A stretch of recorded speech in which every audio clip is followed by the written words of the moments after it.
জনাব তারেক রহমান, আপনাকে আমাদের অনুষ্ঠানে স্বাগত জানাই। আপনি আমাদের শুভেচ্ছা এবং কৃতজ্ঞতা জানবেন। আরো আছেন জাতীয় নাগরিক পার্টির যুগ্ম আহ্বায়ক ডক্টর তাজনুবা জাবিন। ডক্টর তাজনুবা জাবিন, আপনাকে আমাদের অনুষ্ঠানে স্বাগত জানাই। আপনি আমাদের সাথে যুক্ত হয়েছেন, সেই জন্য আমাদের কৃতজ্ঞতাও জানবেন। আমি আপনাকে প্রথমেই যে বিষয়টার দিকে আপনার দৃষ্টি আকর্ষণ করতে চাই সেটা হচ্ছে যে এনসিপি বা এই যে জাতীয় নাগরিক পার্টি কিভাবে বিএনপির শত্রুতে পরিণত হলো, মানে বিএনপিকে কিভাবে শত্রু গণ্য করতে থাকলো। যেমন আপনাদের একটা জনপ্রিয় বয়ান আমরা এরকম শুনি যে আপনারা 15 বছর কোথায় থাকেন, 15 বছর আপনারা পারেন নাই, কিন্তু 15 বছর যে বিএনপি পারে নাই সেইটার দায় কিন্তু আমাদের সবার। যেমন এই বৈষম্য বিরোধী ছাত্র আন্দোলন যখন জীবনের ঝুঁকি নিয়ে রাস্তায় এসে দাঁড়ালো, তারা যখন মরতে শুরু করেছিল, আপনিও প্ল্যাকার্ড নিয়ে রাস্তায় দাঁড়িয়েছেন, আপনি একজন পেশাজীবী। আমরাও আমাদের জায়গা থেকে যা করার দরকার তা করতে চেয়েছি, তা করতে চেষ্টা করেছি। কিন্তু বিএনপি যখন করতে চেয়েছে, বিএনপি যখন শেখ হাসিনাকে সরাতে চেয়েছে, তখন আমাদের কাউকে কিন্তু পাশে পায় নাই। এই 15 বছর ধরে সংগ্রামরত, তারপর হচ্ছে বিভিন্নভাবে মজলুম দলটা কিভাবে এনসিপির সবচেয়ে বড় প্রতিপক্ষতে পরিণত হলো। তারা কথায় কথায় বিএনপিকে শ্লেষ করে, বিএনপি পারে নাই, বালুর ট্রাক সরাতে পারে নাই, দৌড়ানি দে এই আগে যদি দিতেন তাহলে এতদিনে ওরা পলায় যেত। এগুলি বিএনপিকে কেন শুনতে হইতেছে? মানে বিএনপির অপরাধটা কি? এবং সেটা কিন্তু আজকে থেকে না, প্রথম দিন থেকে। এবং বিএনপির অপরাধ আমি সরাসরি দেখি যে বিএনপি একটা নির্বাচন চায় এবং নির্বাচন করে এটা দেখতে চায় যে কারা আসলে কটুক দিতে পারে। আপনি যদি আমাদের একটু বলতেন। এই 5 আগস্টের পরে কিন্তু প্রত্যেকটা ফ্যাসিবাদ বিরোধী শক্তি যার যার ব্যানারে ফেরত গেছে।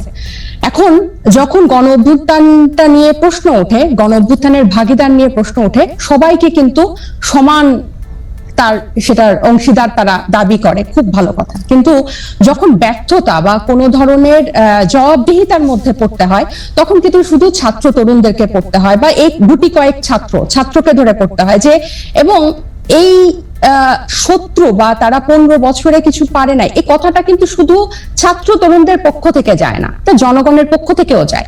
আপনি যদি আপনাদের এই অনুষ্ঠানগুলোর নিচে কমেন্ট গুলা দেখেন, কখনো যদি চোখে পড়ে, এখানে কিন্তু যাদের প্রকৃত অর্থে যাদের অ্যাকাউন্ট আছে, এরকম অনেক মানুষ কিন্তু খুব সুন্দর সুন্দর কথা লেখে এবং কাউকে অ্যাটাক করে না, খুব গঠনমূলক ভাবে কিন্তু লেখে। এটা থেকে কিন্তু আপনারা নিজেরাও বুঝতে পারবেন এবং আশেপাশের মানুষ থেকেও বুঝতে পারবেন যে গত 15 বছরে একটা যোগ্য বিরোধী দল হওয়ার ব্যর্থতা কিন্তু এদেশকে ভুগিয়েছে। একটা সফল বিরোধী দল হওয়ার ব্যর্থতা কিন্তু এদেশকে ভুগিয়েছে। এটা শুধু ছাত্র জনতা হিসেবে আমরা যে বলি যে, বা এনসিপি এই নতুন করে যে এটা বলে, ব্যাপারটা তা না। আরেকটা বিষয় হচ্ছে, এই শত্রু বা এই মুখোমুখি দাঁড় করানোর ব্যাপারটা কিন্তু এক দিক থেকে না।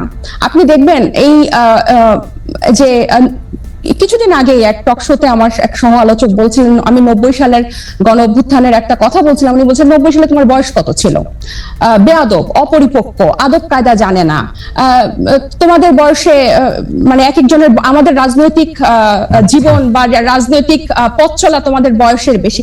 এই যে খাটো করে দেখা, এই যে হেয় করে দেখা, এটার প্রতিক্রিয়াতেও কিন্তু কিছু কথা চলে আসে। না ডক্টর জাবিন আসেন আমরা একটু আমার ব্যর্থতা, আমি আপনার প্রশ্নটা আসলে বুঝাতে পারছি কিনা আমি জানি না।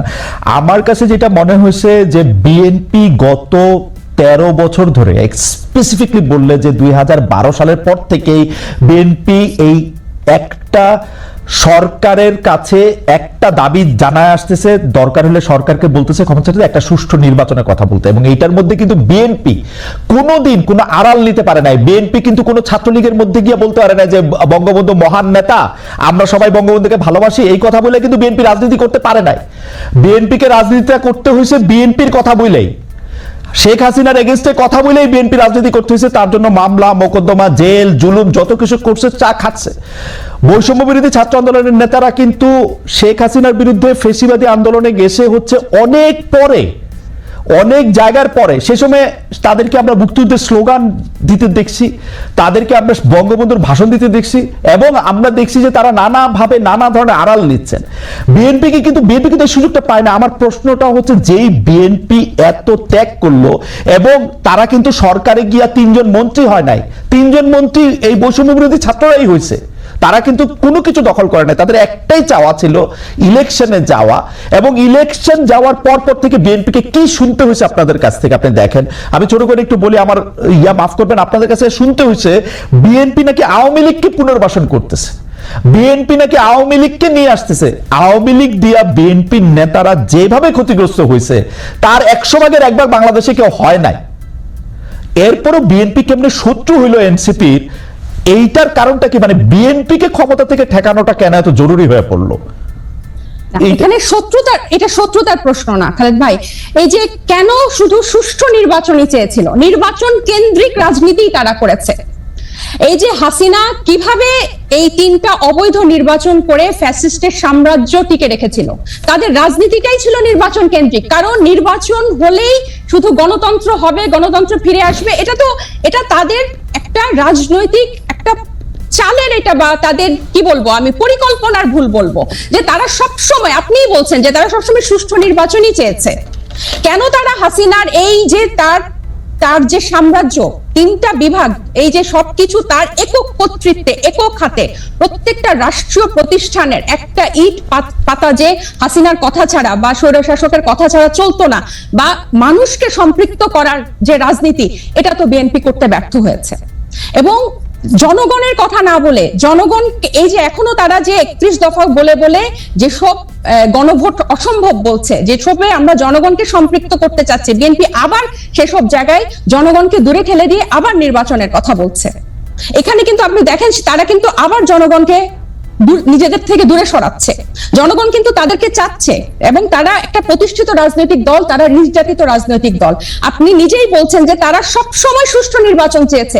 একটা দেশের গণতন্ত্র কি শুধু সুষ্ঠু নির্বাচনের, একমাত্র শুধু সুষ্ঠু নির্বাচনের মধ্যে এই নির্বাচন ব্যবস্থাটা কি রকম, এই নির্বাচনটা দাঁড়িয়ে আছে কিসের উপর? এই যে এই নির্বাচন কমিশনার গুলা, বিচারক এবং প্রত্যেকটা রাষ্ট্রীয় প্রতিষ্ঠান, তাদের মন্ত্রিসভাগুলা কিসের উপর দাঁড়িয়ে আছে? আইন শৃঙ্খলা বাহিনী, পুলিশ, র্যাব, প্রত্যেকটা গোয়েন্দা বাহিনী কিসের উপর দাঁড়িয়ে আছে?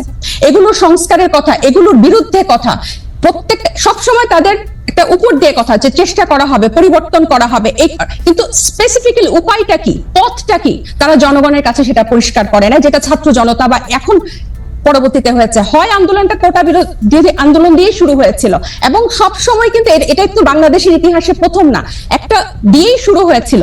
কিন্তু এই পুঞ্জীভূত যে স্বৈরশাসকের 15 বছরের যে পুঞ্জীভূত ক্ষোভ, সেটা কিন্তু প্রকাশিত হয়েছে একটা সিস্টেম, একটা ধাপ পেরিয়েই কিন্তু সেদিকে গিয়েছে। এবং আমি একটু বলি, এবং বিএনপিকে যে এই শত্রু মনে করা না, আমরা কিন্তু চাচ্ছি বিএনপিকে জাতীয় ঐক্যমত্য নিয়ে আমরা একসাথে সবাই মিলে আমরা ঐক্যমতে পৌঁছাই সংস্কারের বিষয়ে, যে মৌলিক কিছু সংস্কার হোক, তারপর নির্বাচন যে 2টা টাইম লাইনে আছে তার মধ্যেই হবে, এবং প্রত্যেকটা দল, নিবন্ধিত দল সেখানে অংশগ্রহণ করবে। এবং বিএনপির কেন্দ্রীয় নেতৃত্বের নিয়ন্ত্রণ স্থানীয় পর্যায়ে নেই। আমরা প্রশ্নটি এমন ভাবে করতে চাই যে একই বিষয় কি এনসিপির জন্য সত্য না? এনসিপির কি সব জায়গায় নিয়ন্ত্রণ আছে? জামিন, আপনি শুনছেন কিনা আমি জানি না, মনিয়াপা শুনছেন কিনা আমি জানি না, আমি তো শুনছি এনসিপির পরিচয় দিয়ে স্থানীয় পর্যায়ে বহু লোক বহুভাবে চাঁদাবাজি করছে, বহু লোক বহুভাবে এনসিপির পরিচয় দিয়ে, সমন্বয়ক পরিচয় দিয়ে, আহ্বায়ক পরিচয় দিয়ে বহু লোক বহুভাবে চাঁদাবাজি করছে। এইটা আপনি এটাকে কিভাবে দেখেন? বিএনপির মানে বিএনপির কি প্রবলেম, সেটা নিয়ে এনসিপির বিবৃতি দেওয়ার কারণ কি? মানে এইটা আপনি কি আসলে কিভাবে দেখেন? আসলে বিএনপির কারো দ্বারা যদি কেউ আক্রান্ত হয়, সে আইনের ব্যবস্থা নিতে পারে। আপনারা একটি রাজনৈতিক দল হয়ে আরেকটি রাজনৈতিক দলের কোথায় নিয়ন্ত্রণ আছে, কোথায় নিয়ন্ত্রণ নাই, সেটি বলার কারণ কি আসলে? কিছুদিন আগে প্রথম আলোর একটা জরিপ আমি একটু দৃষ্টি আকর্ষণ করতে চাই, যেখানে 7ই আগস্ট 2024 থেকে 31শে মার্চ 2025 পর্যন্ত একটা রিপোর্ট প্রকাশিত হয়েছিল বিএনপি এবং তার সহযোগী অঙ্গ সংগঠনের অপরাধের একটা তালিকা, যেখানে আর্থিক এবং মৌখিক সহিংসতা মানে হুমকি, চাঁদাবাজি, এটা ছিল 372টা, এবং শারীরিক সহিংসতার রেকর্ড ছিল মানে মারামারি, সংঘর্ষ, সেটা ছিল 488টা, এবং মৃত্যু 70টা। এবং এছাড়াও আপনারা জানেন যে আমাদের হান্নান মাসুদের উপর সংঘর্ষ হামলা হয়েছে, এবং প্রত্যেকটা জায়গায় আপনি যে বললেন এনসিপির অসংখ্য প্রতিনিধি করছে, আমাদের কিন্তু এনসিপির একটা আহ্বায়ক কমিটি ছাড়া আর কোনো জায়গায়, আমাদের নাগরিক কমিটির বিভিন্ন কমিটি ছিল, কিন্তু এনসিপির কোনো জায়গায় এখনো কোনো প্রতিনিধি দেওয়া হয় নাই বা কমিটি দেওয়া হয় নাই। তো যারা অপরাধ করছেন বা যারা এই নাম ভাঙিয়ে, সমন্বয়ক নাম ভাঙিয়ে বা এখানকার আহ্বায়ক নাম ভাঙিয়ে যারা চাঁদাবাজি করছেন, তাদের কিন্তু গ্রেফতারও হচ্ছেন, এবং তাদেরকে কিন্তু আইনের আওতায় আনা হচ্ছে। আরেকটা যেটা, এবং এই যে সত্যি, মানে আপনার জনাব সার্জিস আলম, আপনাদের একজন নেতা, উনি যে 155টা গাড়ি নিয়ে ওখানে গেছেন, তার আগে হান্নান মাসুদের গাড়ি নিয়ে গেছেন, সেটাতে চাঁদাবাজি করছেন, সেটা অনেকেই বলতেছেন। আপনারা কি এটা তদন্ত করছেন? আপনারা তো একটা বিবৃতি পর্যন্ত দেন নাই। আমরা একটা চিঠি দেখছি ফেসবুকে, আপনাদেরই আরেকজন তাকে একটা প্রশ্ন করেছেন, মনে হচ্ছে যে এটা ছেলে খেলা। একটা লোক 155টা গাড়ি নিয়ে শোডাউন করতেছে, পরে আবার ব্যাখ্যা দিচ্ছে যে এটা তার দাদার টাকা, বাবার টাকা। আপনারা এটা কিছু বলতেছেন না, কোন রকম তদন্ত করতেছেন না। আপনারা বলতেছেন যে আমরা খালেদ ভাই গত এই ঈদের আগে এই সার্ভিসের ব্যাপারটা নিয়ে মনে হয় আমরা যে কয়টা গণমাধ্যমের সাথে কথা বলেছি, টকশোতে গিয়েছি, প্রতিনিয়ত এটা নিয়ে কথা বলেছি, এবং এটার প্রশ্ন জবাবদিহি আনুষ্ঠানিক বিবৃতি দিয়েছেন, এমসিপি আনুষ্ঠানিক বিবৃতি দিয়েছে। আমাকে দেখি শেষ করতে দেন, আমাকে একটু শেষ করতে দেন। জি, আপনি শেষ করেন। যেখানে যে মানে আমাদের তো শুধু একজন তারেক রহমান নাই যে যিনি কথা বললে ওই কথাটাই মানে বেদবাক্য হবে। আমরা সবাই কিন্তু এখানে যেহেতু এটা একটা কালেকটিভ নেতৃত্বের একটা দল, এবং সবাই আমরা বিভিন্ন জায়গায় কথা বলছি, গণমাধ্যমের সাথে কথা বলছি। আমরা বারবার বলেছি যে এই তারা যে পাল্টাপাল্টি বক্তব্য দিয়েছে ফেসবুকে, এটা সম্পূর্ণ তাদের ব্যক্তিগত একটা পোস্ট, এবং তারা সেভাবে সেটা হ্যান্ডেল করেছে। আমি আরো বলি যে আপনি আমাকে যে কথাটা শেষ করতে দিলেন না, তো এই যে বিভিন্ন জায়গায় যে তাদের এই সহিংসতা এবং তাদের যে স্থানীয় পর্যায়ে নিয়ন্ত্রণ নাই, এটা স্বয়ং তাদের দলের যে তারেক রহমান সাহেব, উনি নিজেও কিছুদিন আগে, এই দু একদিন আগে, ঈদের আগে একটা বক্তব্যে বলেছেন যে যারা এরকম করছেন তাদেরকে উনি ডিজোন করেন বা টানতে পারেন না। সো এটা প্রমাণিত যে তাদের স্থানীয় পর্যায়ে তাদের ইয়াটা নাই, কন্ট্রোলটা নাই, এবং নিজে উনি এই কথা স্বীকার করেছেন। আর আমাদের দলের সাথে যে আপনারা বিএনপির তুলনা করছেন, এটা এই কারণে আমি বলবো যে আমরা এখনো সাংগঠনিক ভাবে ওভাবে বিস্তার লাভ করি নাই। নতুন একটা রাজনৈতিক দলে অনেকেই কিন্তু শেল্টার নিতে চাইবে বা নাম ভাঙিয়ে এটা করতে চাইবে, কারণ এই যে এইগুলো কিন্তু এই 1 মাস আগে আমরা এসে নতুন করে তৈরি করি নাই, বরং এই পুরনো রাজনৈতিক অপসংস্কৃতির মধ্যে আমরা এসেই জন্ম নিয়েছি। সো এখন আমাদের উপর দায়িত্ব এসব রাজনৈতিক অপসংস্কৃতি পরিষ্কার করা এবং ফেরেশতার মতো বিহেভ করা। সো আমরা কিন্তু অথবা আপনার দায়িত্ব, ডক্টর জাবির, অথবা আপনাদের দায়িত্ব হচ্ছে ওই সংস্কৃতিটারও বেশি করে করা। একটু খালেদ ভাই আমি শেষ করি। ওই সংস্কৃতি বেশি করা না, ওই সংস্কৃতির বিরুদ্ধে কথা বলা। আমরা এই রাজনৈতিক অপসংস্কৃতির বিরুদ্ধে কথা বলতে চাই, এবং এটা শুধু বিরুদ্ধে কথা বলা না, আমরা এটা চর্চাটাও করতে চাই। এবং আপনি যখন বলেন যে গণ অভ্যুত্থান, বা আপনারা যখন বলেন যে গণ অভ্যুত্থান এই কোটা বিরোধী আন্দোলন দিয়ে শুরু হয়েছিল, ছাত্রদের ডাকে হয় নাই, এটা গত 15 বছর বিএনপি নির্যাতিত হয়েছে, এটা যেমন সত্য। 24-এর গণ অভ্যুত্থান বৈষম্য বিরোধী ছাত্র আন্দোলনের ব্যানারে হয়েছে, বিএনপি সেই ব্যানারে এসে আন্দোলনে অংশ নিয়েছে, সেটাও সমান পরিমাণ সত্য।